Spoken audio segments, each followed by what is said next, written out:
everyone, what is going on? Hello and welcome.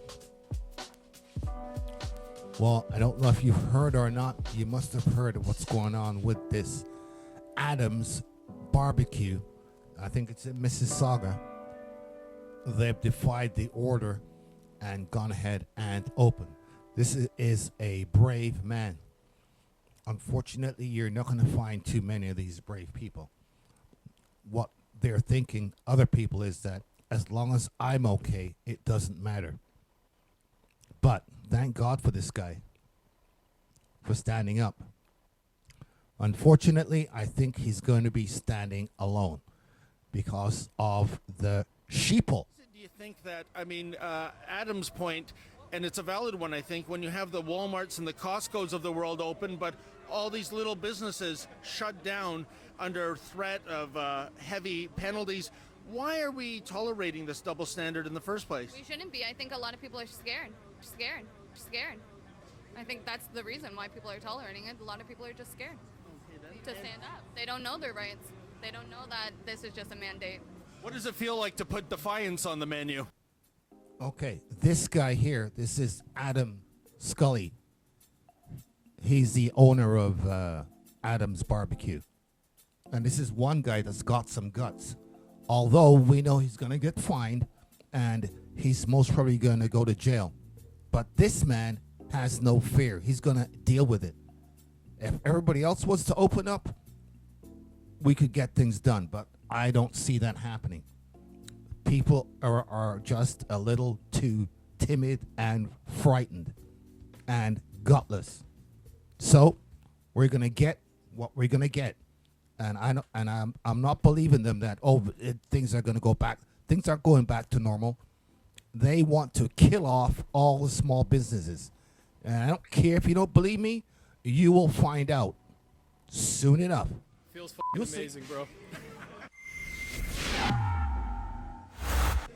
David Menzies for Rebel News here in Toronto. Well, I am at Adamson BBQ, and there's a new item on the menu today. I think it's called Defiance, and they're serving up a heap and helping of it.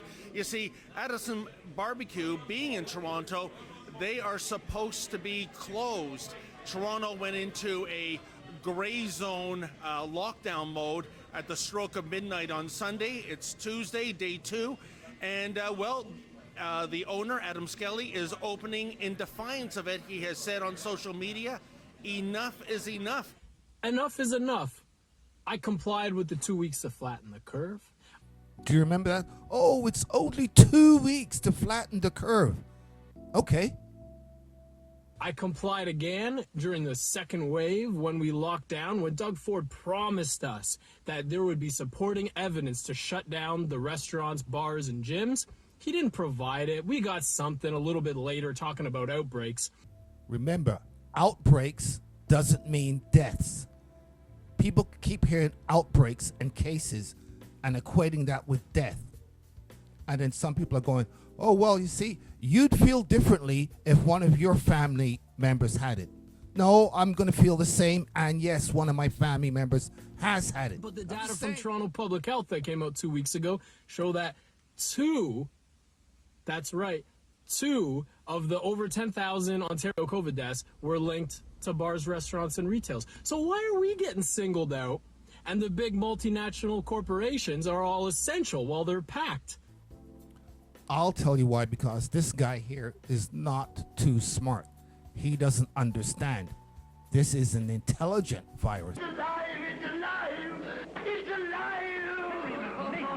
In the name of God, now I know what it feels like to be God. Okay, let's be clear on this. Here's what we know about the virus so far. Apparently, this virus knows exactly what time it is. This is an intelligent virus. You see, this virus knows if a store is too big or too small. It knows this. It knows how many people are in the store. It knows the sizes of stores. And it will go around the big stores and just head to the small businesses. This is what this virus does. This virus even knows not to cross the street where some stores are open because it's a different district on the other side of the street, and on the other side they're closed. This virus knows not to cross the street. This virus also knows not to go into Walmart. The virus is not allowed to go in there. It's not allowed to go into No Frills. And of course, it is absolutely afraid of liquor store. It will not go in there. So as many people can go in there as you want. It also knows how to follow those stupid stickers and lines on the floor, even though the people don't follow it. It knows the difference between 2 feet or 1 foot and 6 inches. It knows this. But the good news is, if you step on that yellow circle distancing sign on the floor, you're immune. You can't catch it. You'll be fine. It knows not to go into No Frills. It knows not to go into Walmart. It knows not to go into Shoppers Drug Mart. It knows not to go into Home Depot. It knows not to go into Fortino's or Food Basics or Canadian Tire. This virus knows this. You see, this virus knows not to touch the cans in the big stores at all. It will not go near the cans. It will not go near the vegetables.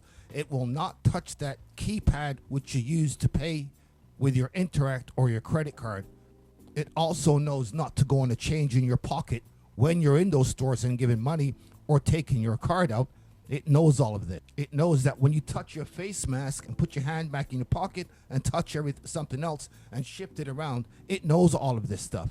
This is an intelligent virus. You've got to be careful. How many people want to guess that Trudeau is not going to be spending Christmas alone because of the virus? I'm waiting for that story.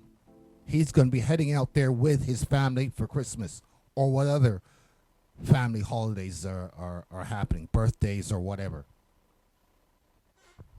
Apparently, I'm an idiot. I have to follow the law. Whatever the law is, you have to follow it. I've got it all wrong. So, back in the day, the law said slavery was okay. I should have been okay with that, right? The law said women are only worth half as much as a man. We'll go along with that because it's the law, right? This is what you guys haven't figured out. We have a charter of rights and freedoms that supersedes the law. Now, there are exceptions and certain other things which can come into play here. It's not ironclad. But that's why you have a charter or a Bill of Rights. So don't bother with this stupid talk about, oh, you've got to follow it. It's the law. Right? You want to take that to its nth degree? Go ahead. See where you end up. Let me say something. We need to acknowledge, as we go through COVID, when we have made mistakes. This government made, I think, a grave mistake in the spring when we made, frankly, I think a stupidly arbitrary distinction between essential and non-essential retail businesses that had the unintended consequence of allowing Walmarts and Costco's to sell darn near everything because they have a grocery section. Well, there you go. Finally, a premier which is able to say, you know what? I made a mistake here. This was wrong. I shouldn't have done this. You know, kudos to him for admitting that. Because it was a mistake. All the big box stores can sell whatever they want, stay open, whatever, not a problem.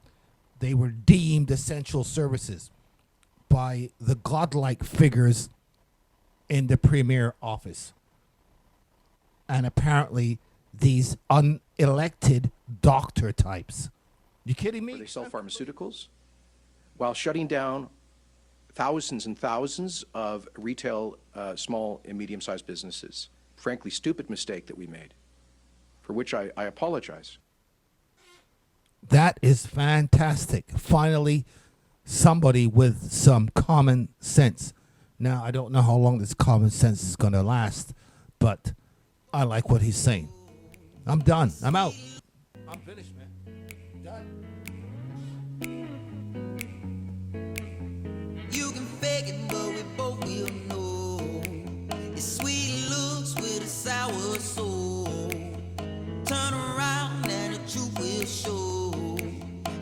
I know, indeed I know. Why every time I come through, our first look, she be all in my face. How dare you?